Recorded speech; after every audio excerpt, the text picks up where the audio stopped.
Hey guys, it's HeySofia and welcome back to my YouTube channel. Today's video, I'm going to be showing you guys how to build a fairytale cottage in Minecraft. So with the 1.14 updates coming out, I really wanted to build something quite whimsical, especially with all the new blocks that we are going to be having at our disposal, especially a lot of the slabs and the new staircases and stuff like that. So today I have come up with a really simple cottage that's fairytale themed with a very beautiful garden, but let's get started. So the first things first is this is the dimensions for my house. Now you are more than welcome to come up with your own dimensions and change the way that the house looks. I literally just built my pattern on the ground. It's completely random and I feel like that's part of the key to building a fairytale home. You don't want it to look perfect. I like the kind of round cottagey shape, but I also wanted it to be a bit abstract. So you can see that we have quite an abstract shape that we're building with today. Now our walls are going to be 4 blocks high and we're going to kind of mix and match a bunch of blocks. Now what I mean by that is we're going to have like a foundation level, which will be the stone brick, but then we're also going to mix through the normal wall level, which will be the bone block. And this is just because I kind of want that mix to make it look really old, like someone had built this fairytale cottage ages ago and they're mixing through their blocks and they're just kind of using whatever material they have available, which was what it was like back in ye old days sometimes. So that's what the look that we're going for. So to do this, you want to go about 2 blocks high like I have with my stone brick here, and then 2 blocks high of the bone block on top. And then you can see what I'm doing is I'm just kind of like mixing through and trying to give the house a really worn look. And how you kind of do that is I'm going to use like stone bricks, like the stone blocks, the new ones, and also the new stone staircases. And you just kind of want to like intertwine and randomly place them, sometimes going up. Sometimes you want the bone block to go down into the stone brick block like this. You just want to kind of mix and match it to make it look really blended, and sometimes you can make it go really high up to the top like that. But you just want to do this around the whole edge of the house using a whole range of blocks, and this is just going to give you the most natural kind of old worn mixy matchy look. Now you are more than welcome to change the foundation colors of your house. Maybe you want to go for like a really beautiful, like a terracotta block, like maybe like a pink terracotta, and then down underneath, instead of having stone brick, you have like end stone or like smooth sandstone and smooth sandstone staircases. That could be really pretty. You can go with whatever colors you like. You can make it green instead of bone block. Just do whatever you like. I'm going with white because I'm kind of wanting that traditional cottagey look, but cottages can also be painted different colors, so feel more than welcome to change the blocks that you use. The next thing though is we're going to make our little roof bit here. This is to make space for our second floor to have a bedroom upstairs, but we're also wanting to have a kind of like curved look to the roof and a little bit more detail on the top of the house. So I'm just matching this at the back as well. So we're going about 6 blocks wide and then 4 on top there. And you just get this nice smooth look. Normally you could do this in the center, but I'm going to line it up with the hallway that we have on the inside of the house. And I feel like it also makes the house look a little bit more interesting and not so perfect, which remember, we don't want the house to look too perfect. But I sped up ahead and quickly added some floors on the inside and also built the walls up. For the flooring, I have just used the smooth spruce bark block and just put that throughout the house, just because I wanted a wooden flooring on the inside, but using a stone on the inside if you want to be really traditional is also okay, or even using a carpet if you want a really warm feeling. Now I was just doing a simple front door detail so I could add some front doors. I have used these spruce doors for mine, but feel free to do whatever you like. But we're moving on to the roof now, and the roof is probably the most difficult part of the house, so I am going to pay a lot of attention to how I build this because there is no set way on how to do this kind of roof. What I'm doing at first is just lining the outside of our walls like you can see I'm doing here. Now I am using a mix of the cobblestone block and the mossy cobblestone block. I'm using these slabs for this, and I'm also using the full blocks and these staircases. Now what you want to kind of do once you line the edges is take it one lower to make a trim and a gutter, but you can also change the look of the house. Like on the end here, I'm going to put 3 blocks up and make it really kind of random. And you can also change the way that the guttering looks, dragging it down like this. And I feel like these kind of unnatural little roof kind of details on the edges there also add a little bit of character to the house. And fairytale cottages do have a lot of character. Now I did the same on the other side, but I just did another random design, so they don't have to be perfect. You could go 3 blocks high on one end, 2 blocks, or even 1 block high on the other end. You can make it 4 blocks wide. It's completely up to you. But the next step's probably the most important, is we're going to be making a curved roof. Now my inspiration kind of for this roof was like fairytale castle roofs, like, you know, when you see towers in like fairy tales or anything like that movies, they have these really beautiful kind of curvy roofs on top of the towers. We're kind of going for that on top of our house to give it a really whimsical kind of look. Now this is the most difficult part because there's no set way to do this. What you want to be doing is kind of just using a mix of staircases and slabs and full blocks, and all you really need to be doing is just playing around and making it look how you like to look. So I think it's looking a little bit flat here, so we're going to add some more details randomly on top. All I'm doing is literally just randomly placing blocks. Now the easiest way to kind of go about this is we're going to have 2 spires, so we're going to create one behind this back kind of roof detail of the house and one to the side over here as well. But you can see what I'm doing. I'm just kind of placing slabs, and then I place a full block and then a slab in amongst there. But we're going to make our spires first to work with. So the first one will be on the side there, and then the second one we'll create, like I said, in the middle of like our little roof detail up the top. Now I'm going to make it off center from the second one so they're not so perfect to each other. And then you want to make them quite tall because you want them to come up to a really high point, kind of like this. And you can see how we're going to make it kind of curve. Think of it kind of like a wave. And if you want any more inspiration on how to do it, if you're finding it a little bit difficult, look at pictures of like castle towers and stuff like that. And that's probably going to be the easiest way to see what I mean by that really kind of castle tower curve. But for the spires, you kind of want to do like a mix of slabs, staircases, and blocks. But the most important thing is you want to make sure that your blocks in the center of the spire, the actual pointy bit, up the top have about 2 or 3 blocks high.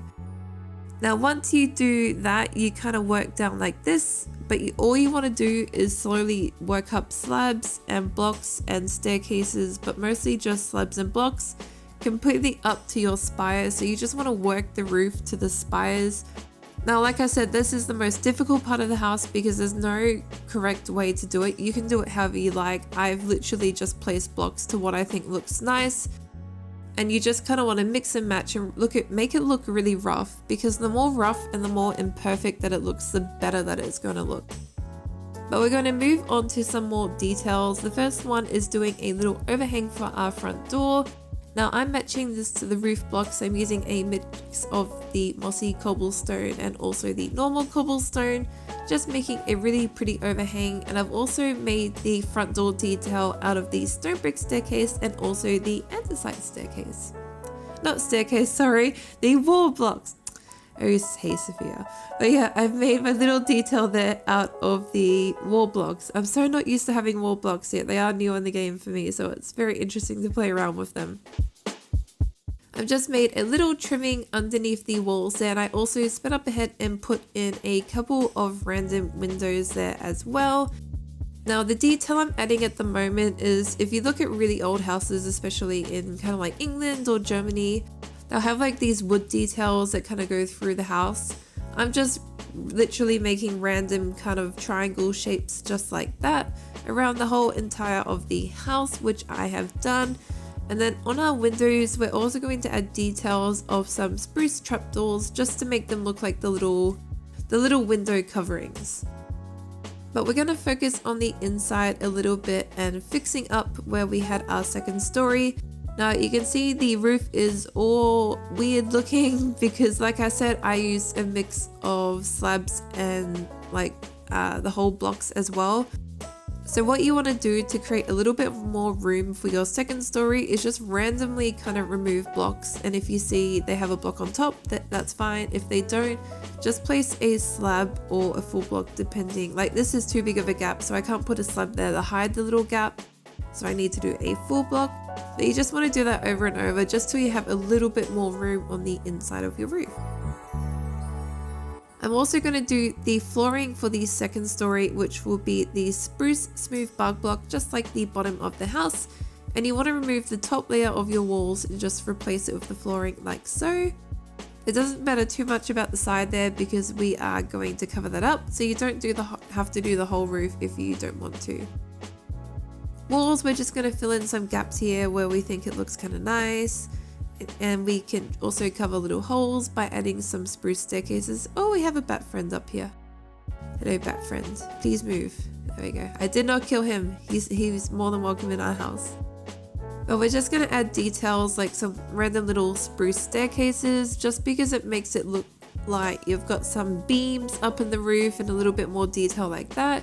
You can also add some slabs to kind of join them across, and again that will just make it a more support looking structure there.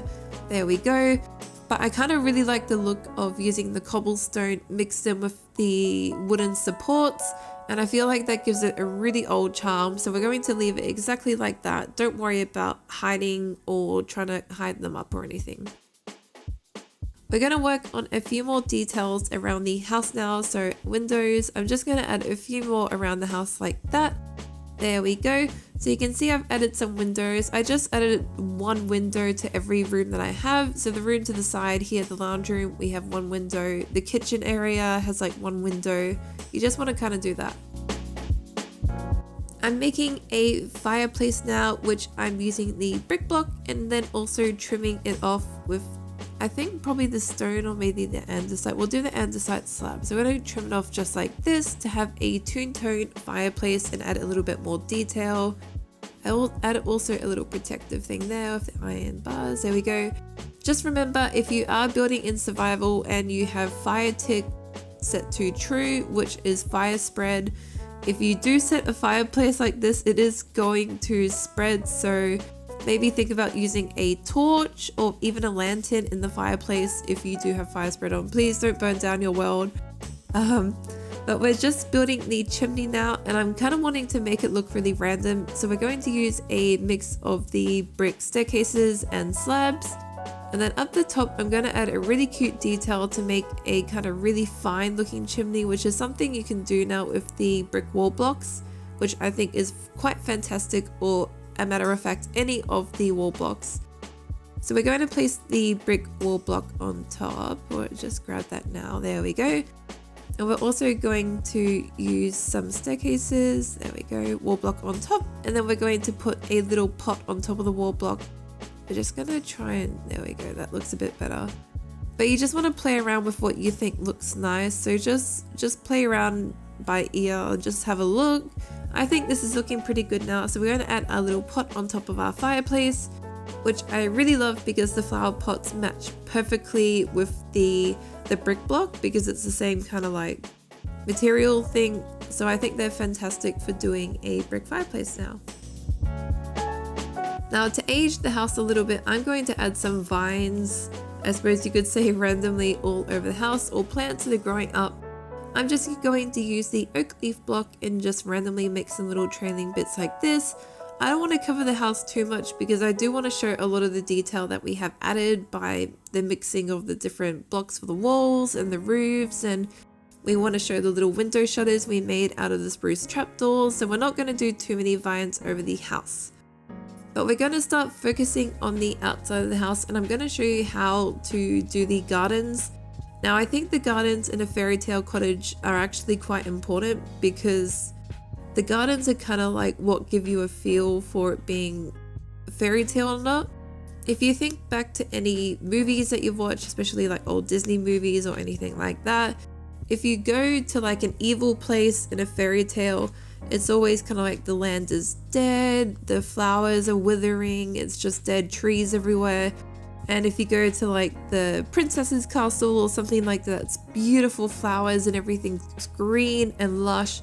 So we're kind of going to want to go for that for our garden today. Now I have made a really simple like pathway here out of the andesite and stone. And then we're going to make a wall with these stone brick wall blocks just like this. Now the garden, I'm just going to kind of go for a round shape at the back and the front. So we're going to carry it about to here, and then I'm going to start doing some hedging. So you probably don't want to go all the way back here. So let's just quickly remove that, shall we? There we go. So I quickly sped up ahead and just removed those cobblestone blocks I started to do and added in a hedge. You can see what I mean though, that I've just made it a really big kind of round shape. And the hedging I've made about 4 or 5 blocks high and really random, kind of do the same thing you did with the bottom of the house but with the hedging and only hedging. And the reason you make it so tall in the back is for privacy. You can also do it in the front if you prefer, but I'm just doing it around the back of the house to make the front seem more welcoming and open. We're going to make some flower beds here, which I am going to use the podzol block to make some mulchy kind of dirt flower beds. And I'm also going to put some trees in these 2 flower beds. Now I'm not going to show how I build my trees because my trees take a little bit to do. I do have a video which I can link down below to show you kind of how I design different trees or things like that if you're interested. And then for gardens, we're going to use a whole mix of different kinds of like big, large kind of plants like the lilacs, the roses, the peonies, and even the large ferns and the tall grass. And then we're kind of gonna like layer it, so you have the tallest stuff at the back and the shortest stuff at the front, which I think is very important with gardens, but especially cottage gardens. So we're going to do like this, maybe some large ferns, and then we're also going to do it around the edge of the house as well. Now the garden has no set kind of like design to it. It's literally just play by what you think looks nice, so randomly kind of spread them out. I'm specifically more going for roses quite a lot, as you can probably see. And this is just because I think roses are very like quintessential in fairy tales. If you've like Beauty and the Beast, the rose was the main part of the story. If someone ever is like giving something to their partner, they always give roses. It's like a very... Roses mean love, and I think in fairy tales are meant to be really happy, and a lot of them are about romance. So I've tried to feature a lot of roses in my cottage garden today. I'm also doing ferns and also the small birch saplings, just putting string on top to stop them growing. And the reason for this is I really like the white of the tree trunk that the birch saplings have. For flowers, we're going to use a whole range of flowers, but specifically we're going to use flowers that are cottage appropriate. So I'm not going to be using like orchids, because orchids are a humid climate, they're jungle climates, and a cottage garden isn't really going to have flowers that are made for the jungle. So we're going to keep away from flowers like that and just stick to like stereotypical garden kind of flowers like dandelions, poppies, the lilies of the valley. I think are really, really beautiful flowers. They're now one of my favorite in Minecraft, even though they're brand new for me. But yeah, you just kind of want to mix and match, and I find that especially using the dandelions and the cornflowers, with the blue and yellow that they have, they really make the garden pop out quite a lot. So you really want to kind of emphasize lots of different colors and stuff like that. But you just want to kind of do this over and over, and you don't want to have to also stick. If you make garden beds, you don't have to worry about the flowers only being on the garden bed, because I think the more they grow out, the better it's going to look. You just want to keep placing flowers and flowers until you think it's nice. But I am going to speed up ahead in a second and show you the finished interiors and also the rest of the garden as well. Okay, but there we go. So here is my finished Fairytale cottage. Now I added a little detail to the front by adding a dark oak fence post randomly to kind of lead you to the front of the house. I've also added some lanterns hanging from the trees, which I think looks really, really pretty and kind of adds to that more whimsical factor. Now if we come around the front again, Now in my back garden, I had a little water feature to just add a little bit more detail, little tiny pond thing and a bridge going over it. You don't have to do that though, you could literally just have grass everywhere if that's what you could prefer. You could also add even like a little stable back there for your horse if you are building in survival. My kitchen's very simple, a lot of wood. For my top cabinets here, I have used barrels on their sides. I think the little wire underneath looks like a support structure, and then you have your little handles there to open them. Dining table if we come into the lounge room. Now you can see my interiors, I've tried to keep really simple. I just wanted a more cozy feel, so I didn't want to really clutter the house too much. I've just made sure I've included lots of like picture frames, bookcases. In my bathroom here, I got a little sink, cupboard, toilet, little bath in here as well.